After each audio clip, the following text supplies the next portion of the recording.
Colleagues, the Security Council today has before it a draft resolution on the technical rollover of the time frame for Security Council Resolution 2231 on the Iranian nuclear program for a period of 6 months, and this was drafted by the Russian Federation and the People's Republic of China. As is well known, we put this forward on the 28th of August, immediately after the UK, France, and Germany attempted, in a breach of all legal and political frameworks, to launch the so-called snapback. Nevertheless, we did not immediately put our document to the vote, and so far as we trusted that common sense would prevail among our Western colleagues and they would withdraw their baseless claim, and that they would also demonstrate a willingness to engage in constructive negotiations within the format of the initial parties to the JCPOA.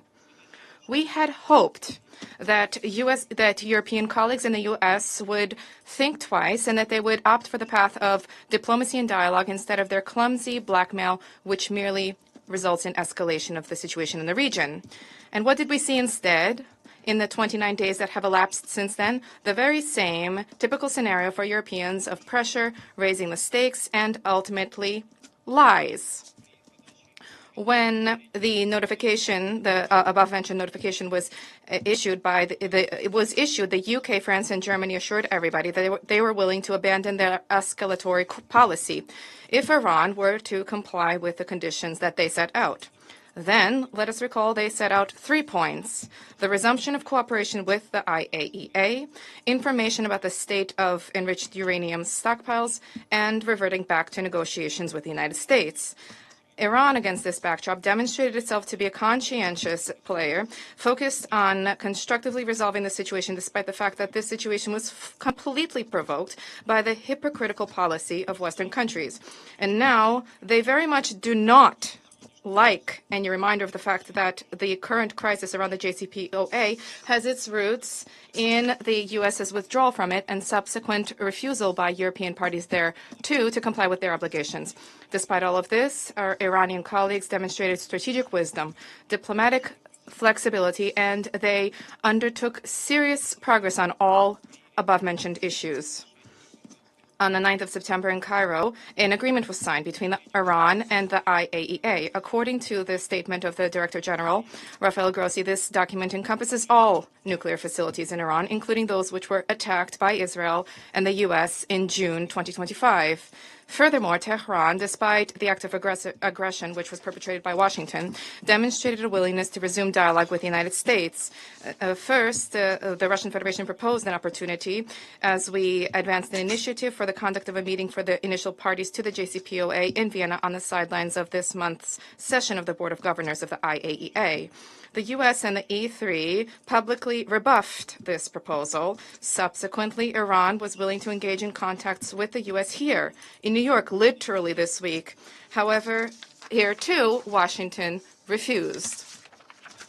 In this way, Iran undertook all possible measures to accommodate the E3 and the U.S. And in these 28 days, which compromises? Did Washington, London, Paris, Berlin make any compromises? No, they did not.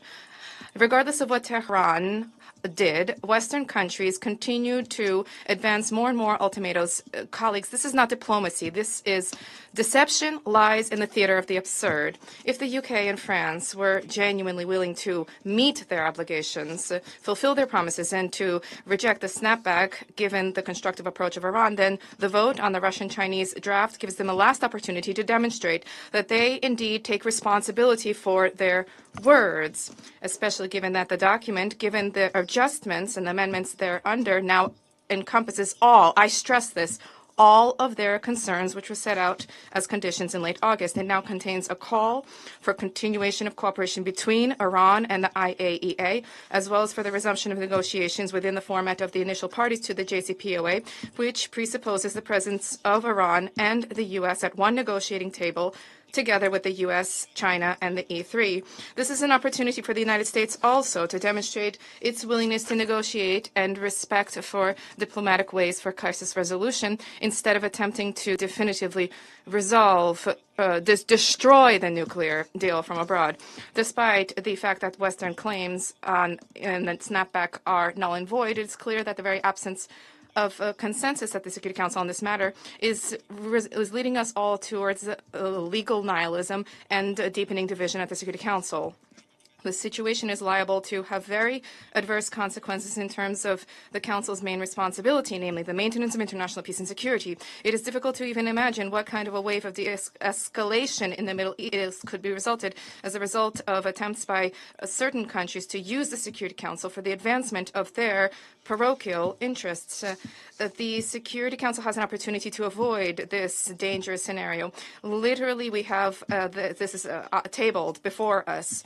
The proposal of the Russian Federation and China to technically extend for the technical rollover of Resolution 2231 for 6 months until April 2026 gives room for seeking an acceptable solution for all. And this should result, as is set out in the operative part of our draft, this should be achieved through negotiations with all initial parties to the JCPOA, as was the case 10 years ago when the nuclear deal was agreed upon. We trust that all colleagues at the Council will vote in favor of the adoption of this resolution, thereby demonstrating a responsible, depoliticized approach, not in word, but in deed, to demonstrate their commitment to diplomacy. This is a moment of truth for each member of the Security Council, and we hope that you, colleagues, will make the right choice. Thank you. I thank the representative of Russian Federation for their statement. Now I give the floor to representative of China.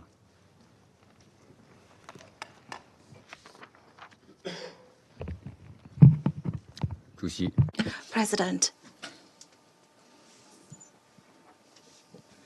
Resolution 2231 adopted by the Council 10 years ago endorsed the JCPOA and has made an important contribution to upholding the international nuclear non-proliferation regime and safeguarding regional and global peace and security.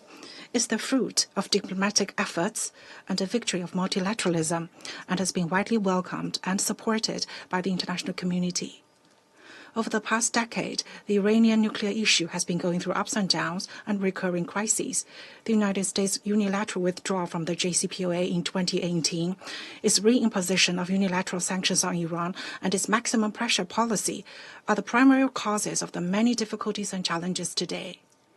A few months ago, the U.S. and Israel brazenly launched military strikes against Iranian nuclear facilities, further worsening the Iranian nuclear issue.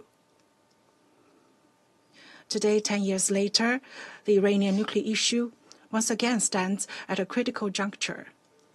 The E3 insists on activating the snapback mechanism, while Iran has made clear that it will take countermeasures if the sanctions were to be restored. The current situation is precarious, almost on the brink of collapse. At the same time, Iran recently reached an agreement with the IAEA on resuming cooperation.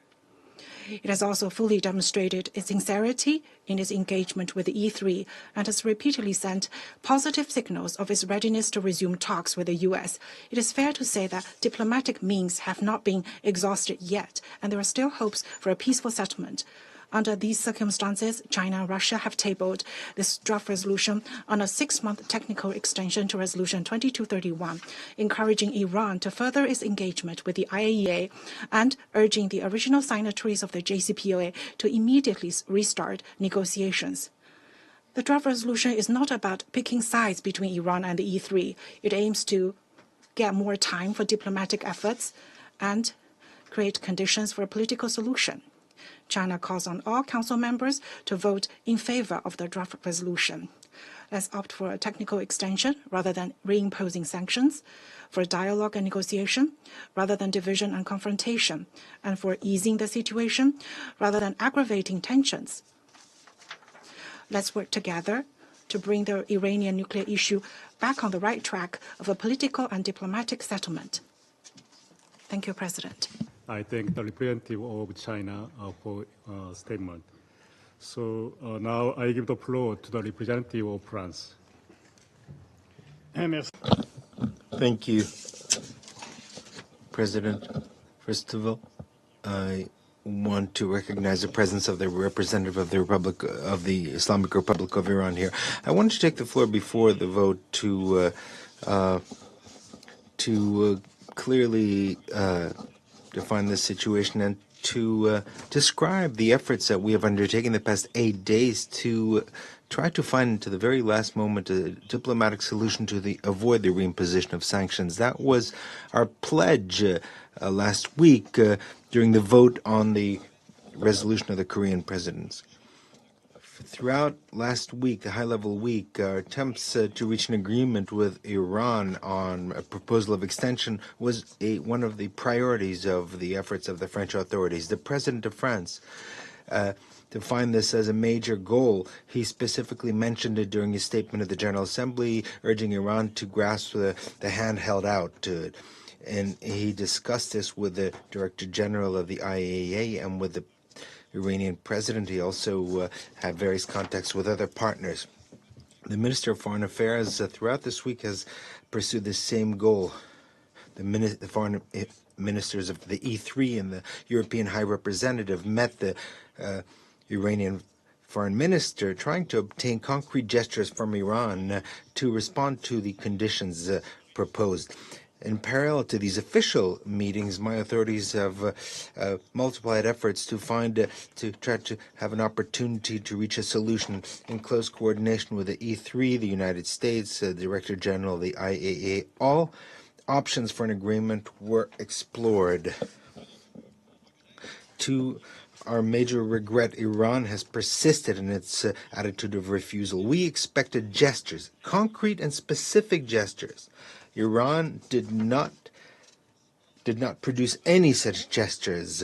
We sought an immediate agreement. Iran preferred to postpone everything until subsequent negotiations. Allow me to specifically describe these concrete gestures that are technically feasible and politically acceptable that we have requested. First of all, effective cooperation, a resumption of cooperation with the IAEA. In other words, access of inspectors to the most sensitive Iranian nuclear installations, including Fordo and Natanz. And while Iran claimed to have signed in Cairo a resumption of cooperation with the agency, these highly sensitive sites have not been subject to inspections in violation of Iran's international obligations. Then we requested gestures of transparency in order to shed light on the location of the stock of enriched material, in particular the 450 kilograms of highly enriched uranium, 60% highly enriched. This was a minimal demand. The production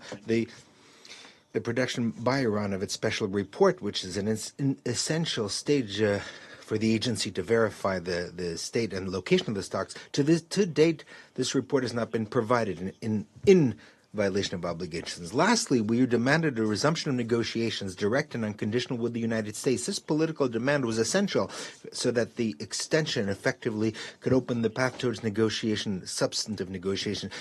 Iran proposed an intermediate option rather than resumption of negotiations. We can only conclude that the conditional extension that we proposed to Iran on the 17th of July was not accepted. In these conditions, France will oppose the Russian and Chinese proposal to vote on an extension that would be unconditional. We call on members not to support this project unless Iran agrees to engage in substantive negotiations. Our responsibility is such, and we will oppose the Russian and Chinese proposal. We call on members not to support this draft. Mr. President, once again, we call Iran to act responsibly toward the international community and to respect its obligations under the non-proliferation treaty. Any other reaction could lead to an escalation with severe consequences and only make a negotiated solution and take it further away. Reestablishment of sanctions does not mean the end of diplomacy. France will continue to be involved on this matter. Sanctions are never an end in themselves, but rather a lever to achieve this goal. A negotiated agreement on the Iranian nuclear program in the framework of a robust, lasting and verifiable agreement. Our country will work tirelessly, certain that there is no other alternative. Thank you. I thank the representative of France for the statement. I shall put the draft resolution to the vote now. Will those in favor of the draft resolution contained in document S/2025/539 please raise their hand?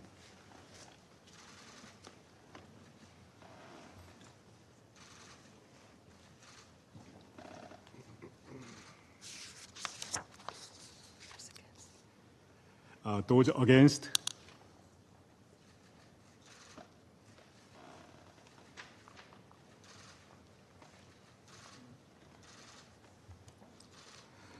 Abstentions?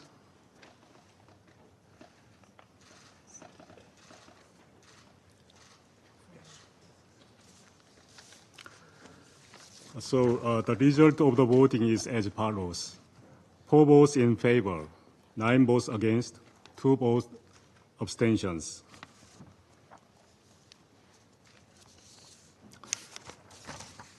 The draft resolution has not been adopted, having failed to obtain the required number of votes.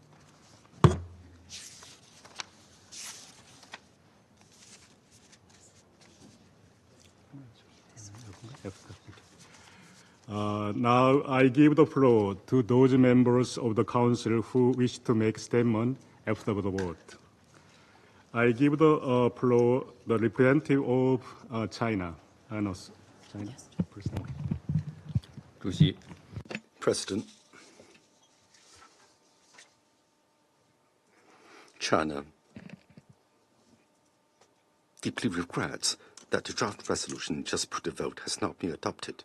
China has consistently maintained that dialogue, negotiations, and diplomatic means are the only viable options for resolving the Iranian nuclear issue, and that a political solution is the only correct path to safeguarding peace and stability in the Middle East. The current situation has reached a critical juncture. We call on all parties to exercise calm and restraint, continue dialogue and engagement, handle the current predicament prudently, and avoid escalating tensions. I wish to emphasize the following. First, we must uphold regional peace and stability. History has shown that resorting to force or applying maximum pressure is not the correct approach to resolving the Iranian nuclear issue. Against the backdrop of ongoing conflict in Gaza and border instability in the Middle East, a breakdown in the Iranian nuclear issue could trigger new regional security crisis, which runs counter to the common interests of the international community. We urge the United States to demonstrate political will by responding positively to Iran's proposal to resume talks and committing unequivocally to refrain from further military strikes against Iran. We urge the EE3 to engage in good faith in diplomatic efforts and abandon its approach of pushing for sanctions and coercive pressure against Iran. Second, we must stay committed to resolving dispute through dialogue and negotiation. The Iranian nuclear issue is fundamentally a political and security issue rooted in the insufficient mutual trust amongst relevant parties. The unconditional return of the original signatories to the JCPOA to the negotiating table would facilitate a political settlement. All parties should engage in equal-footed dialogue based on mutual respect, striving to find the greatest common denominator that accommodates the legitimate concerns of all sides. The Security Council should play a constructive role in assisting relevant parties to rebuild trust and bridge differences. Third, we must uphold the spirit and principles of JCPOA, regardless of the future trajectory of the political settlement process. The core objectives and purposes established by the JCPOA and the Security Council Resolution 2231 should not be abandoned. Such key principles as step-by-step and reciprocal approach and balancing the rights and obligations remain equally valid. We must continue to take a holistic approach to the goals of nuclear non-proliferation and peaceful uses of nuclear energy. Iran should continue to honor its commitment not to develop nuclear weapons, and all parties should fully respect Iran's right to peaceful uses of nuclear energy as a signatory to the NPT Treaty. President, as a party to the JCPOA, China has been committed to the goal of nuclear non-proliferation by firmly upholding the authority, effectiveness, and integrity of the JCPOA and promoting faithful implementation of the agreement by all parties. Following the U.S. withdrawal from the JCPOA and in the face of the current impasse on the Iranian nuclear issue, China has actively promoted dialogue and engagement amongst all parties, playing a positive role and constructive role in resolving differences through negotiations. I wish to reiterate that China's solid commitment to safeguarding international peace and security remains unchanged. Its political will to seek political settlement around the nuclear issue remains unwavering, and its diplomatic efforts to promote dialogue and cooperation amongst all parties will not be relaxed. Together with all parties, we stand ready to maintain an objective and impartial position in continuing our unremitting efforts towards a comprehensive political solution to the Iranian nuclear issue. Thank you, President. I thank the representative of China for your statement. Now I give the floor to representative of United Kingdom. Thank you, President. And I'd like to start by welcoming the presence of the representative of Iran in this meeting. President, the United Kingdom voted against the draft resolution. First, as this Council knows, Iran is defying the global non-proliferation regime. Iran's nuclear escalation, as detailed in over 60 IAEA reports over the past 6 years, is a threat to international peace and security.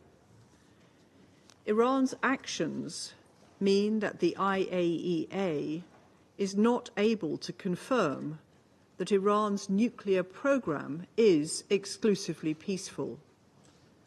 Among the steps Iran has taken is the accumulation of a high enriched uranium stockpile which lacks any credible civilian justification and is unprecedented for a state without a nuclear weapons program.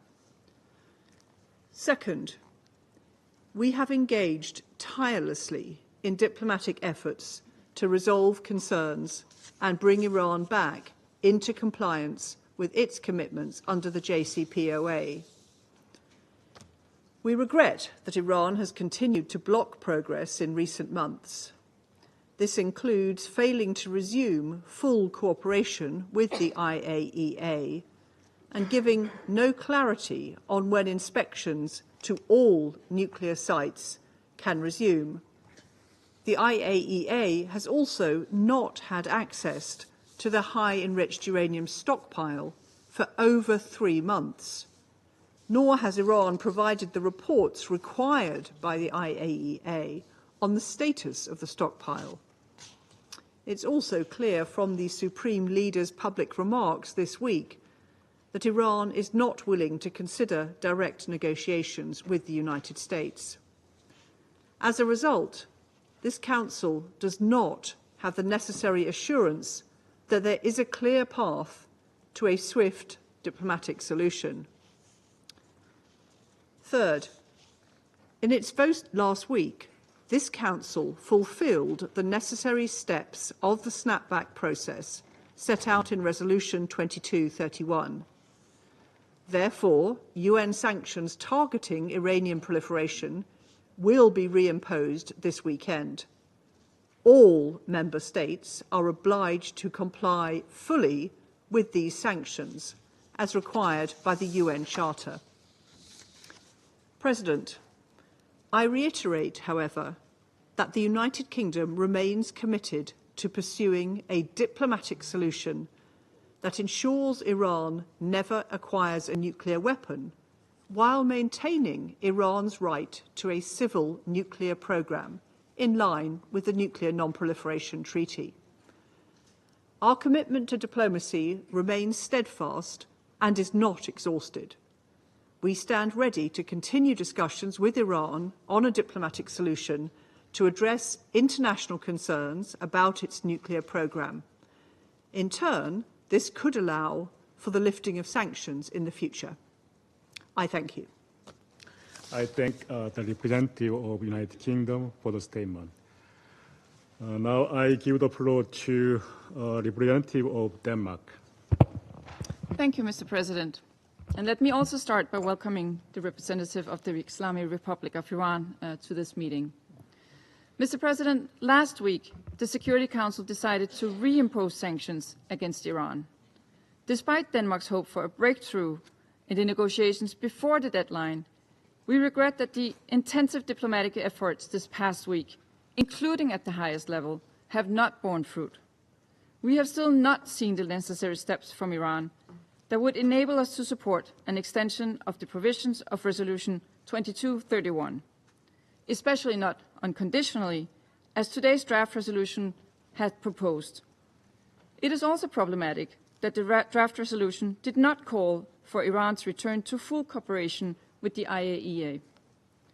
Adopting today's draft resolution would serve only to prolong a situation that is fundamentally untenable. Therefore, Denmark's position remains the same today as last week. As we have previously expressed, we are deeply concerned about Iran's nuclear program and its accumulation of highly enriched uranium stockpiles, which lack any credible civilian justification. Iran has been in non-compliance with the JCPOA since 2019, and the expiration date of the agreement has been known to all of us for the past decade. The activation of the snapback mechanism was not a hasty decision, nor was it taken lightly, but there was no alternative in this situation. For these reasons, Denmark voted against this draft resolution. Mr. President, our vote should not be mistaken for opposition to diplomacy. Quite the contrary. It is because we value genuine negotiations that we could not support a text that, in our view, undermined the possibility for ensuring a result that delivers on the overarching goal that Iran must never acquire a nuclear weapon. Extending deadlines does not strengthen diplomacy. Delays do not encourage compromise. Denmark's strong belief in the power of diplomacy remains, also after the sanctions are reimposed. We sincerely hope that Iran will change its nuclear course and return to the negotiating table in good faith. I thank you. I thank Representative of Denmark for their statement. Now I give the floor to Representative of United States. Thank you, President.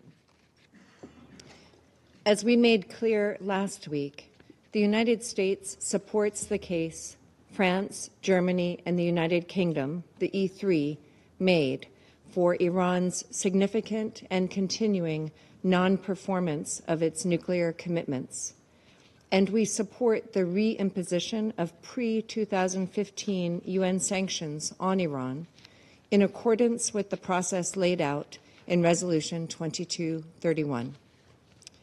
The reimposition of these measures, which will go into effect the evening of September 27th, is not arbitrary. Those measures are narrowly scoped to address the threat posed by Iran's nuclear, missile, and conventional arms programs and support for terrorism.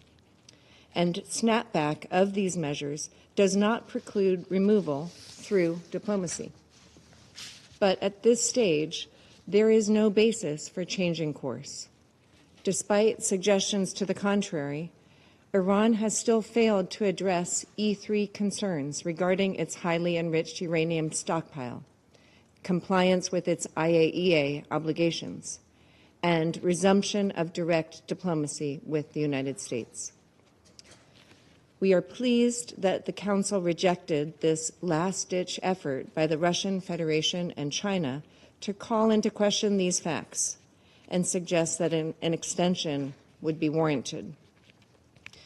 The Russian Federation-China text is a hollow effort to relieve Iran of any accountability for its continued significant non-performance of its nuclear commitments, and all without requiring tangible diplomatic progress. If the Russian Federation and China want to help realize a durable, negotiated outcome on the Iranian nuclear issue, rather than seek to bolster an untenable status quo of flagrant Iranian efforts to undermine the global non-proliferation regime, then they must press leaders in Tehran to take meaningful, immediate steps to fulfill its commitments and obligations, including by fully cooperating with the IAEA. I thank you. I thank the representative of the United States for the statement. Now I give the floor to representative of Algeria. Thank you, Mr. President, for having convened this meeting to put to the vote the draft resolution which was tabled by the Russian Federation and China. We welcome the presence of His Excellency, the Iranian Minister for Foreign Affairs, during this meeting.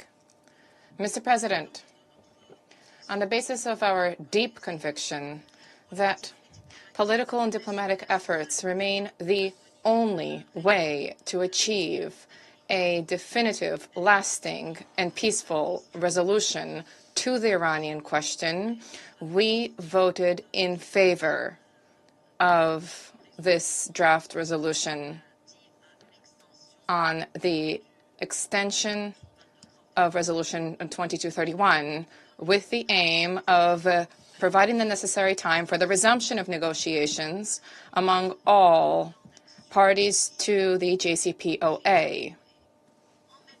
At the same time, we deplore the fact that the Security Council was unable to adopt the resolution.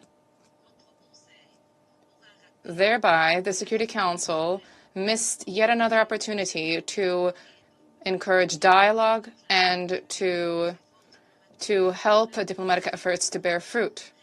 As we reaffirmed on a number of occasions, any substitution to a peaceful solution to the Iranian nuclear file is liable to result in very serious repercussions in the Middle East region and on international peace and security. There is no doubt that the negotiations that recently have been held among the various stakeholders under this file, including the practical arrangements that Iran and the IAEA arrived at on 9 September last, suggests that diplomatic efforts geared towards finding a negotiated solution are still possible. Despite the failure of the Security Council today to adopt this draft resolution, we reiterate our call for all stakeholders to demonstrate restraint and to refrain from any escalation, in good faith engaging in negotiations in order to arrive at a comprehensive, negotiated resolution to the Iranian nuclear file. Thank you. I thank the representative of Algeria for the statement. Now I give the floor to the representative of Pakistan. Thank you very much, Mr. President. Pakistan has voted in favor of the draft resolution. Our position on this matter is based on our strong belief that diplomacy and dialogue should remain the guiding principle for the resolution of outstanding issues concerning Iran's nuclear program. We strongly support the basic premise of the draft resolution, which is to allow more time to diplomatic efforts through a technical extension of the Resolution 2231. In the Council's consideration of this issue, we repeatedly heard members lending support to diplomacy and a negotiated solution to Iran's nuclear issue. We also consistently heard that the time was not enough for diplomatic solution and talks need more time. We have come to a stage where buying more time would be a critically important prerequisite to move forward. With this in mind, the only logical step, in our view, would be a technical extension of Resolution 2231. Such a decision would not impinge on any party's rights or responsibilities, but provide more time for diplomatic efforts to find a lasting solution, acceptable to all states and for reaching consensus within this Council. Mr. President, Pakistan has consistently advocated the primacy of diplomatic engagement and the imperative of avoiding confrontation and conflict. In our view, the JCPOA provided the best blueprint for resolution of Iran nuclear issue, outlining rights, commitments, obligations and responsibilities of relevant parties. The spirit and basic framework of JCPOA could still prove useful if there is a mutual desire to move forward in a spirit of compromise. Just like any international agreement, the implementation of the JCPOA is a shared responsibility of all parties concerned. Any disputes and differences arising from its implementation should be resolved in a cooperative manner without resort to extreme measures. We believe that coercive measures would not resolve outstanding issues, but complicate them further. Sanctions will directly hurt ordinary Iranians and diminish the prospects of regional connectivity, trade, and economic development. Imposition of sanctions will not just be damaging for the targeted country, but also impact its neighborhood and beyond. Pakistan, therefore, opposes intimidation or coercion and calls for a cooperative approach, focusing on mutual recognition of core concerns and redressal measures by all parties concerned. Rather than sticking to maximalist positions, there is a need for realistic expectations and accommodation of a consensual, peaceful solution. The nature of challenges require more, not less diplomatic efforts and engagement. Thank you, Mr. President. I thank the representative of Pakistan for the statement. Now I give the floor to representative of Guyana. Mr. President, Ambassador Jihuncha, since this is the first time I'm taking the floor since your arrival, allow me to extend a warm welcome to the Security Council and the United Nations. I also acknowledge the presence of the representative of Iran in this meeting. Mr. President, Guyana recognizes the urgency and importance of addressing the Iranian nuclear issue, and we appreciate the efforts of the pen holders, China and the Russian Federation, to give breathing space for diplomacy. We reiterate our position that multilateralism and diplomacy must be fully utilized to resolve complex international issues, such as the one being discussed today. Our view is that the Joint Comprehensive Plan of Action remains a crucial instrument for ensuring the exclusively peaceful nature of Iran's nuclear program and for promoting regional and international security. We took note of the positive elements contained in the draft resolution, including its call for the immediate resumption of negotiations among all original participants of the JCPOA, and its welcoming of the recent agreement between Iran and the International Atomic Energy Agency, the IAEA. However, since this is the second resolution on the issue in just a week, brought by different parties to the JCPOA, it is clear that there are differences in approach on how to address the underlying issues that have stalled progress in implementing the JCPOA as endorsed by Resolution 2231. Guyana is therefore of the view that a technical extension may not be enough to make progress. We believe a more comprehensive approach involving all participants is required to foster a lasting diplomatic solution to the Iranian nuclear issue. We urge all parties to engage in good faith to resolve their differences and security concerns by prioritizing dialogue as a matter of urgency. The path of dialogue and mutual respect is the only way to achieve a durable solution that is in the best interest of all. Dialogue, however, Mr. President, requires first and foremost an agreement among the concerned parties to have that dialogue. Without such a foundation, in the spirit of mutual respect and shared purpose, the conversation takes another form. With the approaches taken on this file, one resolution last week, another today, one must question whether at this time we have a true commitment to dialogue. It is with this consideration and with the hope that the parties can come to an agreement on the way forward that Guyana abstained on this resolution. In closing, Guyana reaffirms its commitment to working with the Council to ensure, working with all Council members to ensure that all concerns related to the Iranian nuclear issue can be resolved expeditiously. I thank you. I thank the representative of Guyana for the statement. Now I give the floor to the representative of Sierra Leone. Thank you, Mr. President. I thank the People's Republic of China and the Russian Federation for tabling the draft resolution and for their continued engagement in seeking a diplomatic solution to this complex and sensitive matter. The initiative has created an opportunity for dialogue among all involved parties, which Sierra Leone strongly supports. We also welcome the participation of the representative of the Islamic Republic of Iran in today's meeting. Sierra Leone once again notes the broader geopolitical context within which the Council has been called upon to discharge its charter responsibilities, namely maintaining international peace and security and addressing threats thereto. We are mindful of the provisions of the Charter and of international law that provide for lawful redress for internationally wrongful acts of states, including in the present context concerning the Islamic Republic of Iran. In our previous vote on the text submitted by the President of the Security Council, we explained our principled position on non-proliferation cooperation with the International Atomic Energy Agency, and the importance of sustained dialogue among the relevant parties.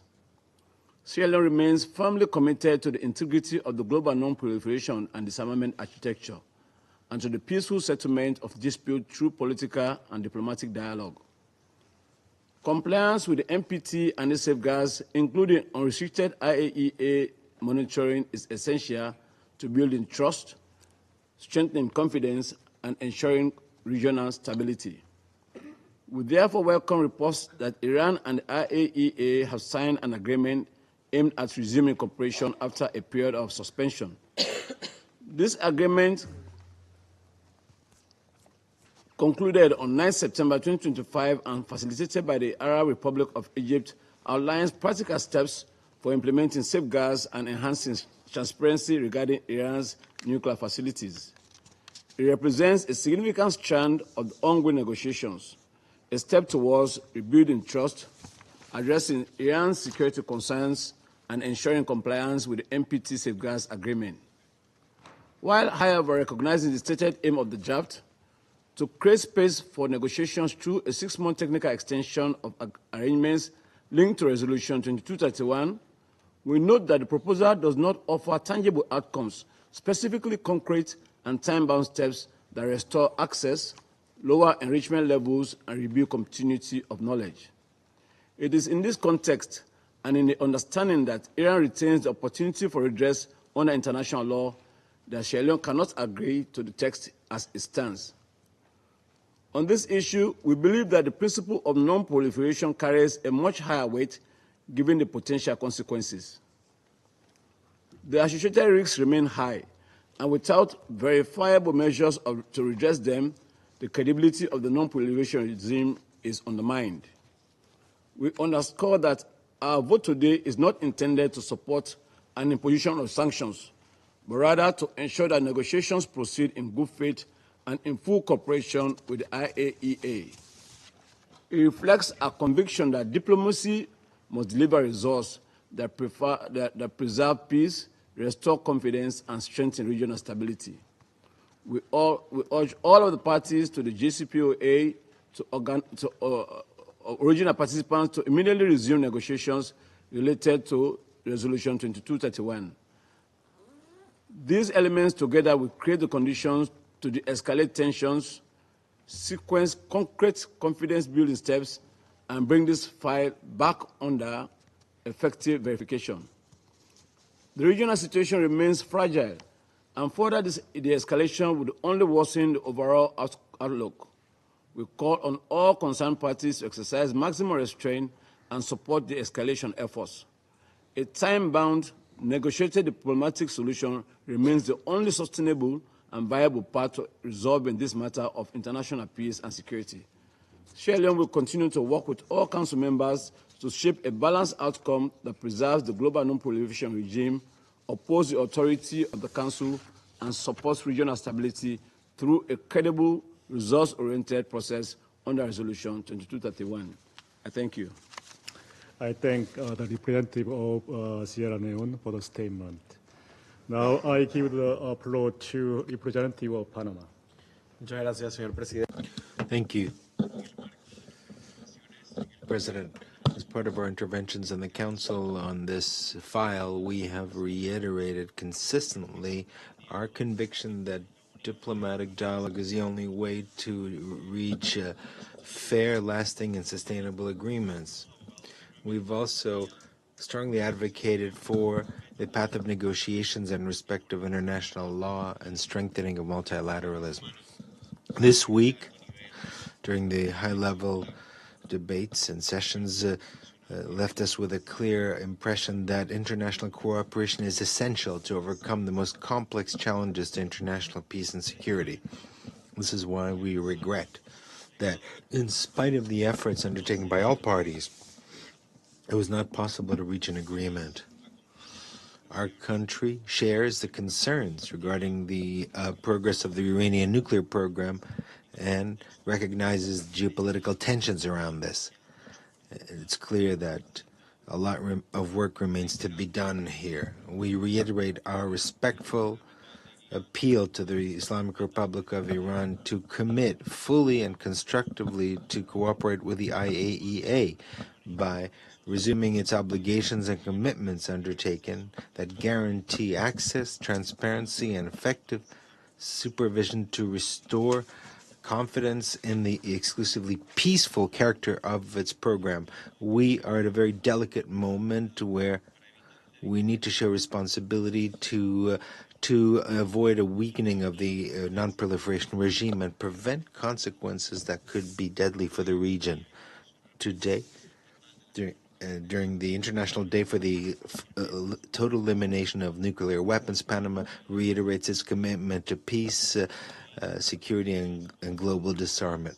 Our country, faithful to its role as a bridge among nations, will continue to work with the international community to ensure respect for international law and strengthening of global governance and non-proliferation, ensuring that future generations live in a more secure planet. Thank you.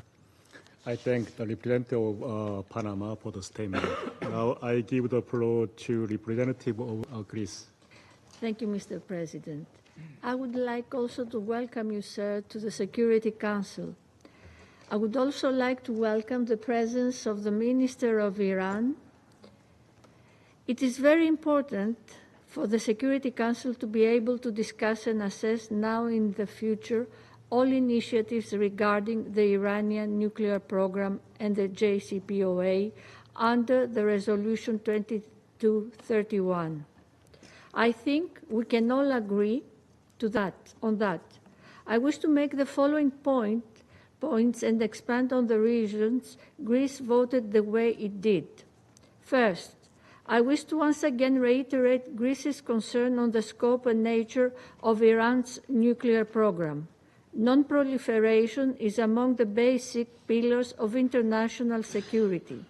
It is of paramount importance. Its preservation and continued universality is in the interests of all states.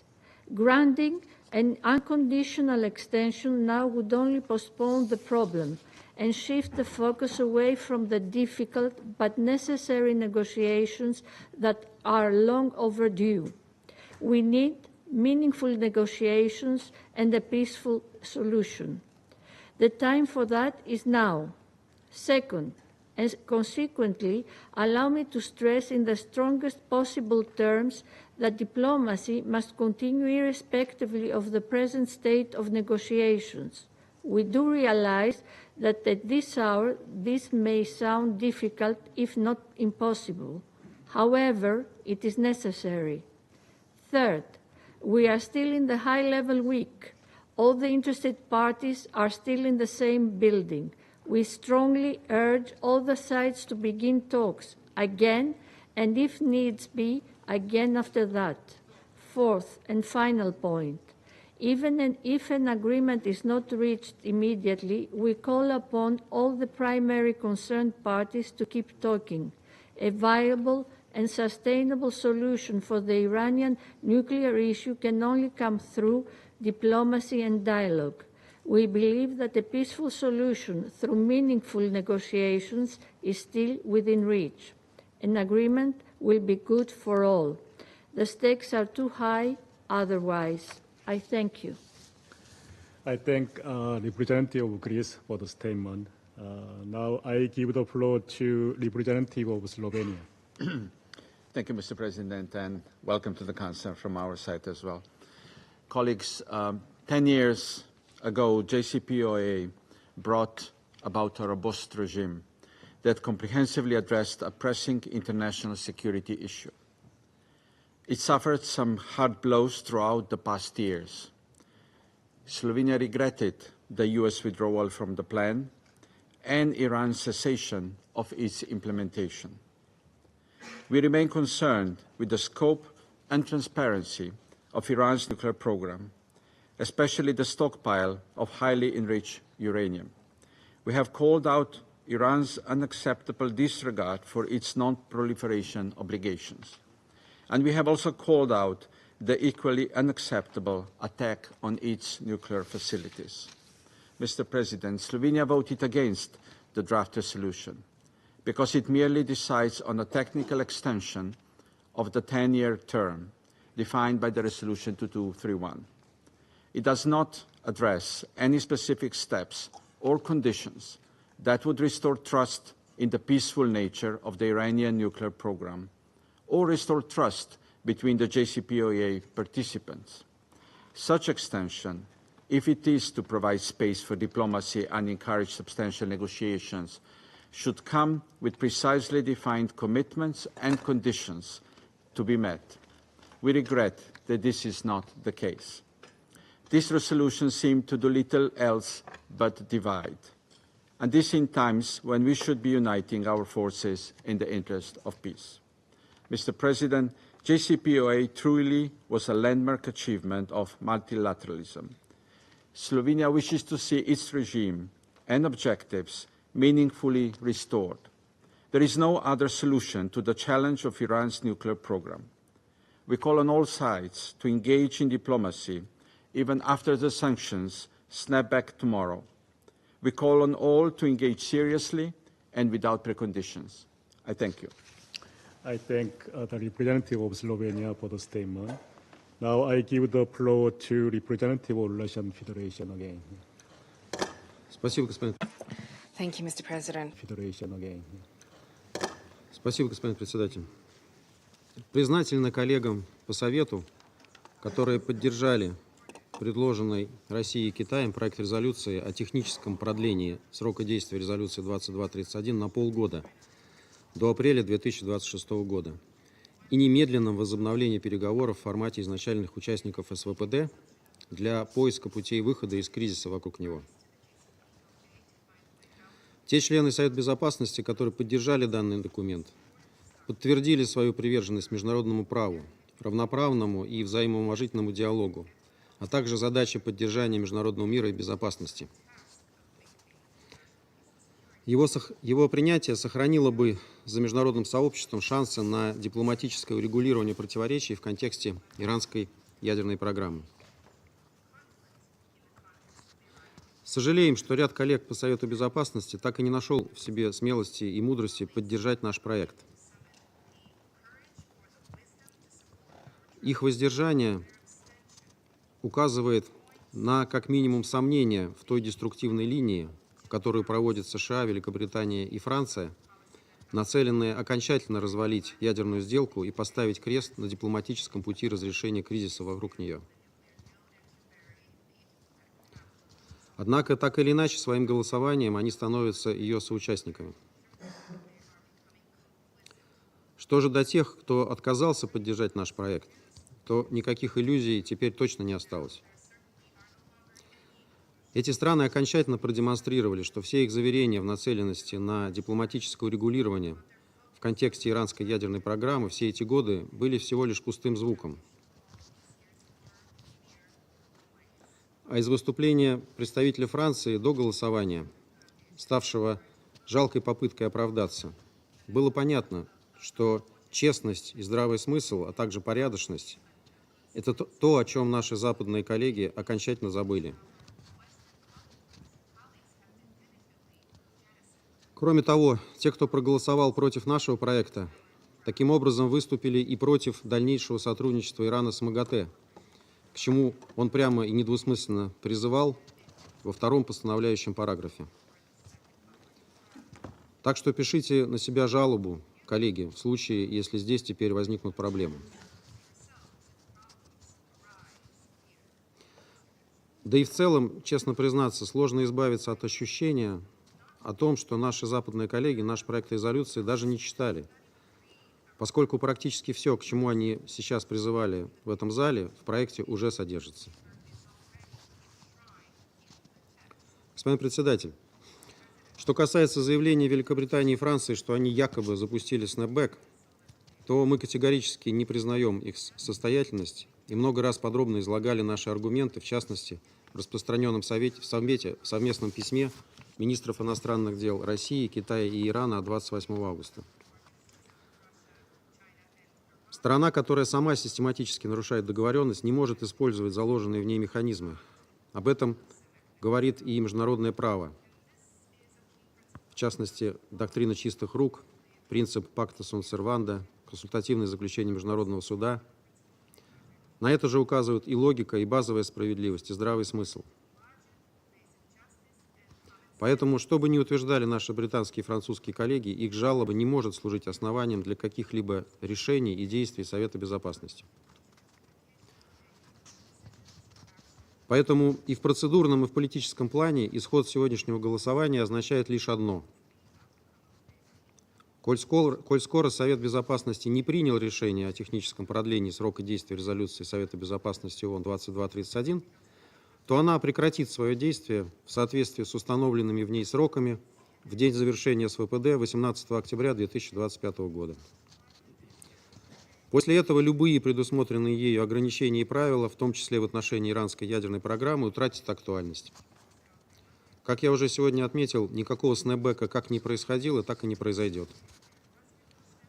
Любые поползновения вернуть к жизни антииранские резолюции Совета Безопасности ООН, действовавшие до 2015 года, неправомерны и не жизнеспособны. Отдельно хотел бы подчеркнуть, что у секретариата ООН, разумеется, нет никаких оснований для возобновления соответствующих мандатов. Любые попытки это сделать будут представлять собой нарушение статьи 100 Устава ООН и заставят нас серьезно пересмотреть свои отношения с секретариатом. Господин председатель, Россия и Китай сделали все возможное, чтобы предотвратить негативный сценарий развития ситуации вокруг СВПД и дать шанс для дипломатии. Теперь вся ответственность за любые последствия исхода сегодняшнего голосования, как для ситуации на земле, так и для дальнейшей работы Совета Безопасности, лежит именно на тех государствах, которые не поддержали наш проект. Благодарю вас. I thank the representative of Russian Federation for the statement. I shall now make a statement in my capacity as the representative of Republic of Korea.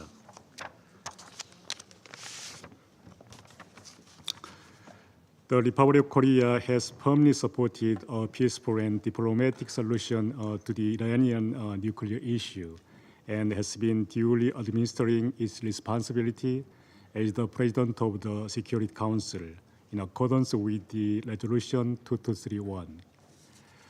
Last Friday, the ROK abstained from voting in consideration of our role of the President of the Council. Today, you are doing so again, and wish to note one very important point. The key objective of Resolution 2231, which was supported by all relevant parties, is non-proliferation. Accordingly, the diplomatic efforts should focus on this common object. However, this endeavor is not clear in the draft before us. As we reverted to a pre-2231 landscape, the Republic of Korea will urge all parties to rekindle the spirit of the rigorous diplomacy that produced Resolution 2231 and to demonstrate their commitment to non-proliferation through tangible action. Thank you. I resume my function as President of Council. I now give the floor to His Excellency Mr. Said Abbas Araghchi, Minister of Foreign Affairs of the Islamic Republic of Iran. Thank you, Mr. Chairman. Bismillah ar-Rahman ar-Rahim. Mr. President, Let me begin by expressing our appreciation to Algeria, China, Pakistan, and the Russian Federation for voting yes to this draft resolution in support of diplomacy, the rule of law, and justice. I should thank China and Russia for tabling this resolution and for all the efforts they made throughout the process of informal negotiations with other parties concerned. We also thank Guyana and the Republic of Korea for their decision not to vote against this draft resolution. They have all chosen the right side of history, since this draft resolution reflected a genuine endeavor to keep the door for diplomacy and dialogue open and to avoid confrontation and contest.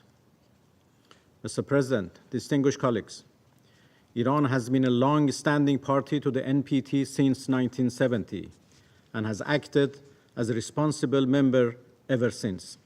We have pursued our inalienable right, as prescribed under the treaty, to peaceful nuclear energy with all transparency and readiness to address every question in good faith. 12 years ago, the P5+1 and Iran engaged, with foreign ministers meeting at the United Nations here and agreeing to seek a solution over the nuclear program. After 2 years of serious negotiations, the JCPOA, or the Joint Comprehensive Plan of Action, was concluded, a landmark achievement in multilateral diplomacy, unanimously endorsed by Security Council Resolution 2231. Iran fully implemented the deal, as confirmed by the IAEA in 15 consecutive reports. No country's nuclear program has ever been subjected to such rigorous inspections. Yet, in May 2018, the United States unilaterally withdrew from the JCPOA in clear violation of Resolution 2231 and international law, and began bullying other governments to follow suit. It presented no reason, no justification. Yet Iran remained fully compliant, predicated on European promises that their compensatory measures would protect the fundamental bargain of the accord, for Iran to agree to voluntary restrictions in exchange for sanctions lifting and other tangible economic dividends for the Iranian people.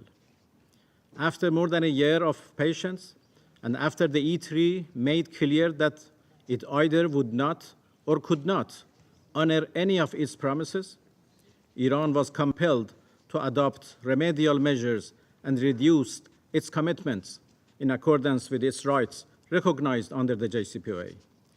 Iran's measures were lawful, gradual, and fully consistent with its rights under the JCPOA and Resolution 2231. More importantly, they were designed to re-establish the fundamental premise of the 2015 Accord. Mr. President, today's situation is the direct consequence of the United States withdrawal from the JCPOA and the E3 EU failure to take any effective action to uphold their commitments. The United States has betrayed diplomacy, but it is the E3 which have buried it. This sordid mess did not come about overnight. Both the E3 and the US have consistently misrepresented Iran's peaceful nuclear program. In doing so, they have been parroting the Israeli regime's baseless allegations. This is doubly heinous, as the Israeli regime, as the occupying genocidal regime, is the only possessor of nuclear weapons in our region.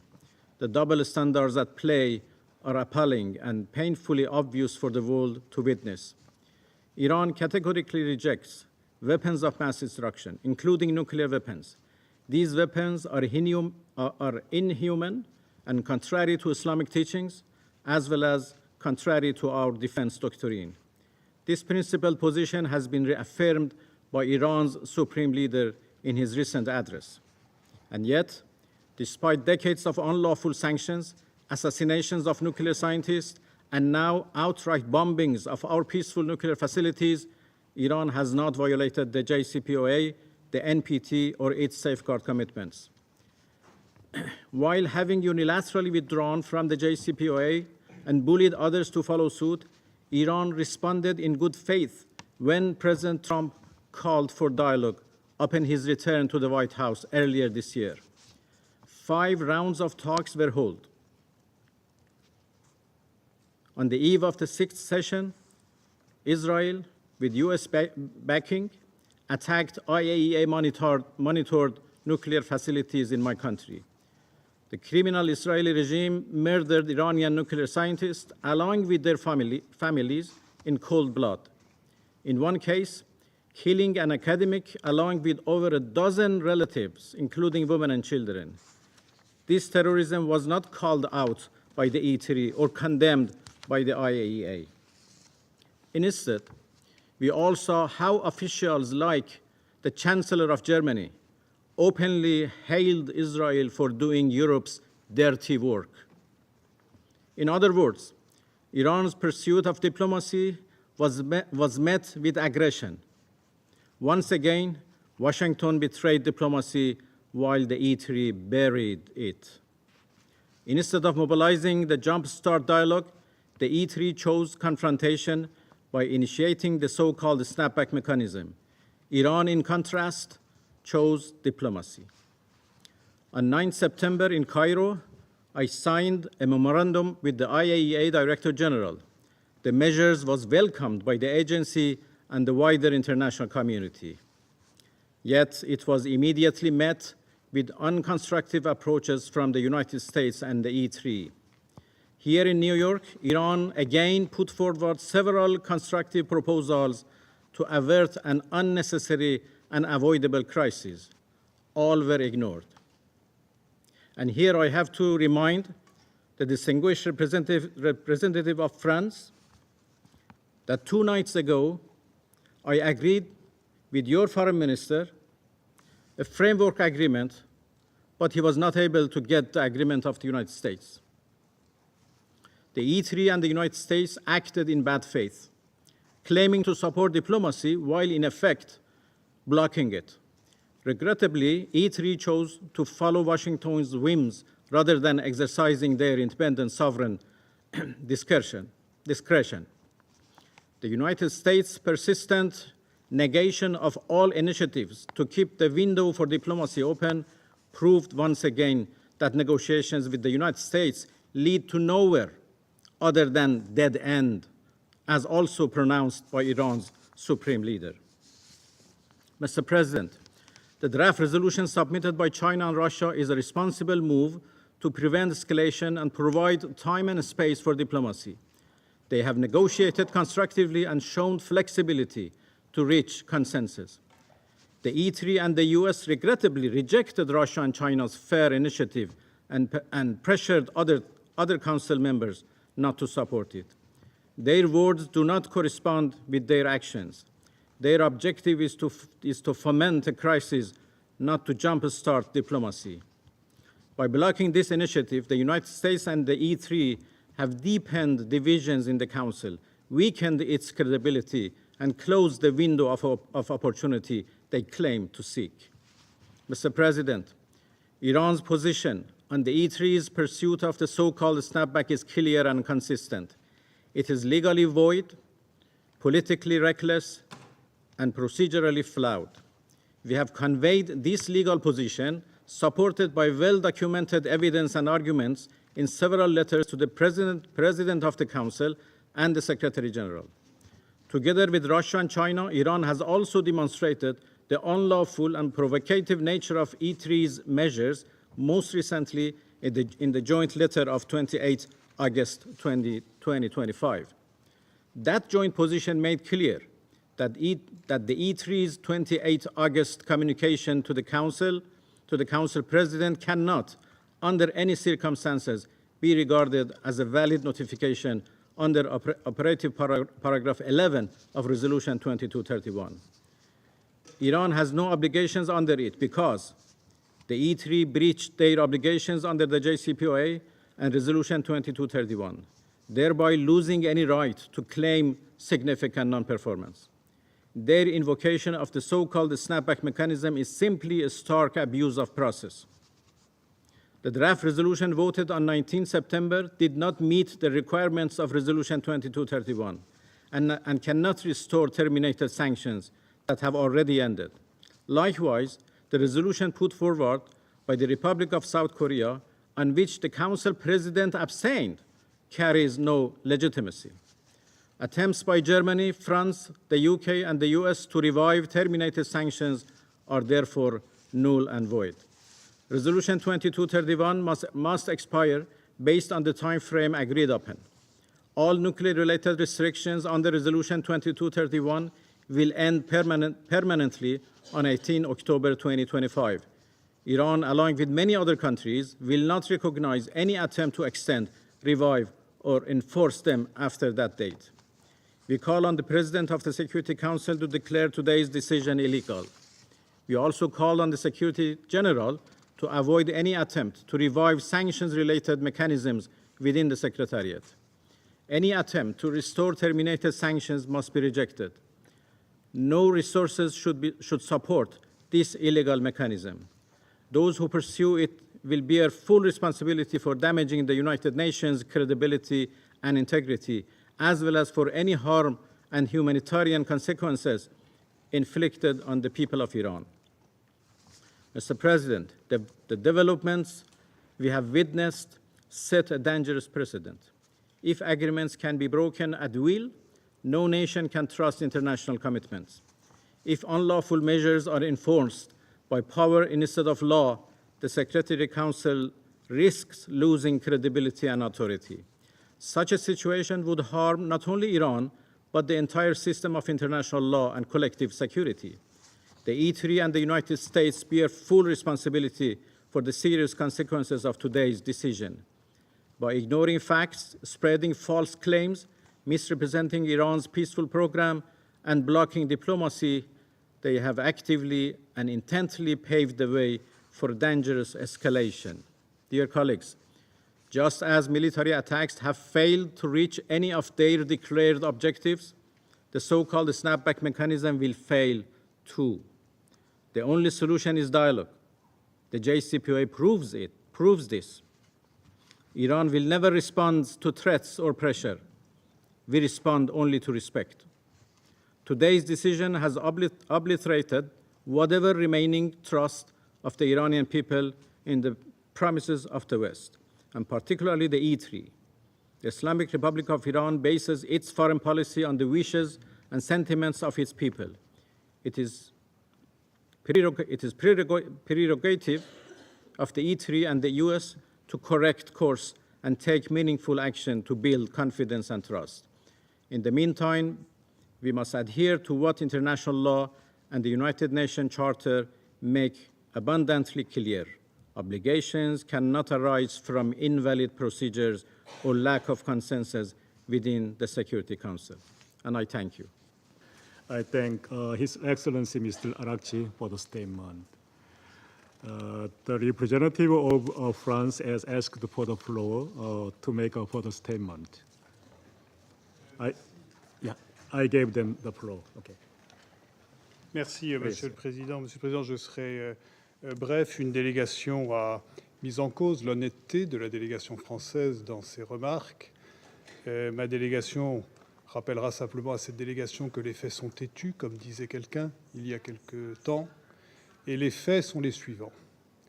Premier fait, l'Iran ne respecte pas les obligations qui viennent du traité de non-prolifération et qui viennent d'un accord signé par l'Iran. Deuxième fait, tous ces derniers jours, des discussions intensives ont eu lieu entre le ministre ici présent, dont je salue la présence, et les délégations des E3 en particulier, pour trouver le moyen de ne pas rétablir les sanctions. Ces négociations ont échoué parce que l'Iran n'a pas voulu, et je le répète, respecter 3 demandes issues directement de ces obligations. Première demande, je le répète, la reprise de la coopération effective avec l'AIEA. Cette coopération n'est pas reprise puisque les inspecteurs ne sont pas en Iran et ne sont pas sur les sites qu'ils doivent pouvoir visiter. Deuxième demande, la clarté sur le stock d'uranium enrichi à 60%, qui n'a pas de justification au regard d'un programme nucléaire civil. Ce rapport n'a pas été présenté. Et je rappelle la troisième, la reprise de négociations sur le fond et non pas de négociations sur les conditions de la négociation. Deuxièmement, une délégation a mis en cause le secrétariat et ceci est non conforme aux règles qui veulent que le secrétariat ne reçoive pas d'instructions de gouvernement, mais applique ses obligations, ce qu'il fait en tout professionnalisme et dans le respect de ses responsabilités. Troisièmement, je voudrais conclure en disant que la voie de la négociation est toujours ouverte. Et en ce qui concerne la France, mais plus largement en ce qui concerne les E3 et l'Union européenne, cette voie de la négociation, pour nous, se poursuit sur les bases que nous avons énoncées, avec, je le répète, le but que le programme nucléaire iranien soit conforme aux obligations qui résultent du TNP et conforme au but d'un programme purement civil. Je vous remercie. Yeah, I thank the representative of France for the statement. The representative of Russian Federation have asked for the floor to make a further statement. I gave them floor, please. Я хотел бы кратко отреагировать на утверждение моего французского коллеги. Жером, ваши объяснения сейчас прозвучали еще более неубедительно, чем предыдущие. Поэтому я вас прошу не брать больше слова, вы еще больше себя закапываете. Вы привели якобы факты, которые не имеют никакого отношения к реальности, забыв упомянуть о самом важном факте, о котором сказал сегодня министр иностранных дел Ирана, касающийся непосредственно вашей страны, о том, что существовала договоренность, проект договоренности между Ираном и Евротройкой, которая должна была быть утверждена и которая позволила бы избежать кризиса. Но вам пойти на эту договоренность не позволили старшие братья из Соединенных Штатов. Вот об этом факте вы забыли сказать. И это красноречиво иллюстрирует настоящую самостоятельность вашей страны сегодня на международной арене. Что касается ваших претензий в отношении секретариата, я бы хотел напомнить, что однажды одна делегация уже пыталась запустить снэпбэк и пыталась сделать это в условиях абсолютно идентичных сегодняшним, когда в Совете Безопасности не было единства по поводу того, что эта процедура имеет под собой основание.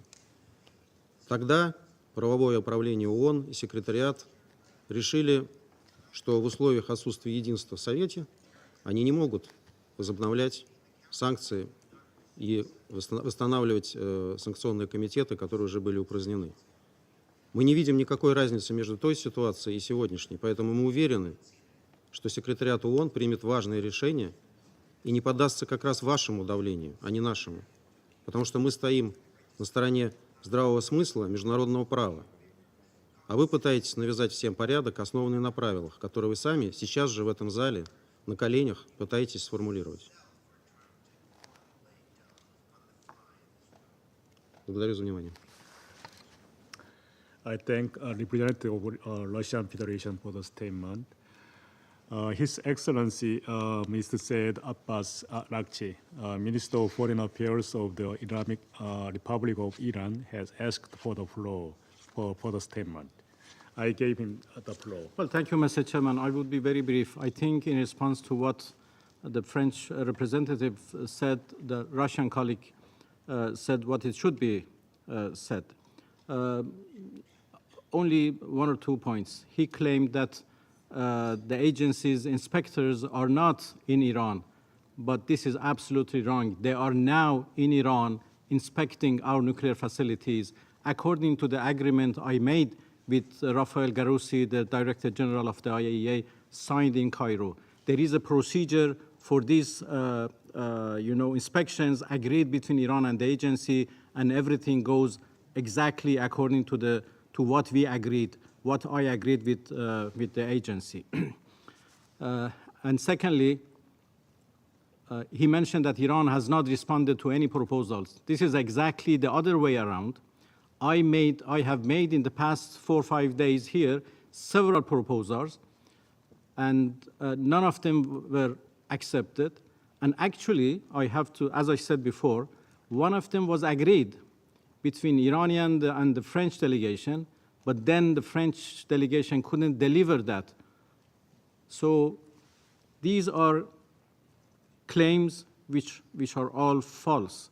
And the other claims that he made is also the same. I don't want to take the time of the Security Council meeting, but I would like to emphasize that Iran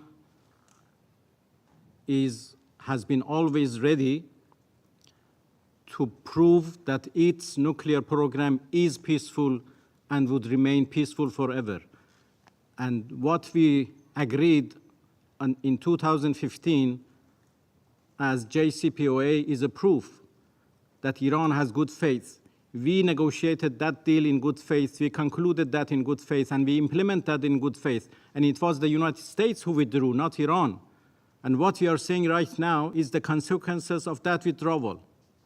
Again, this year, the United States proposed negotiation, and we agreed. And I was negotiating with the United States when they decided to attack us. So there is no reason why we should trust the United States once more. Once we negotiated, they withdrew. This year we negotiated, they attacked us. So this is the situation. Still, when I came here, I came with very constructive proposals. Before I come here, I signed an agreement with the agency in Cairo. And the Director General of the agency is quite satisfied and happy. And the cooperation between Iran and the agency is now going on based on that agreement. And as I said, the inspectors are right now in Iran doing their job. And I made proposals which was unfortunately rejected, and I would be available to give the details of those proposals to the delegations who are interested later on in our bilateral meetings. I thank His Excellency Mr. Lakji for the statement. There are no more names inscribed on the list of speakers. The meeting is now adjourned.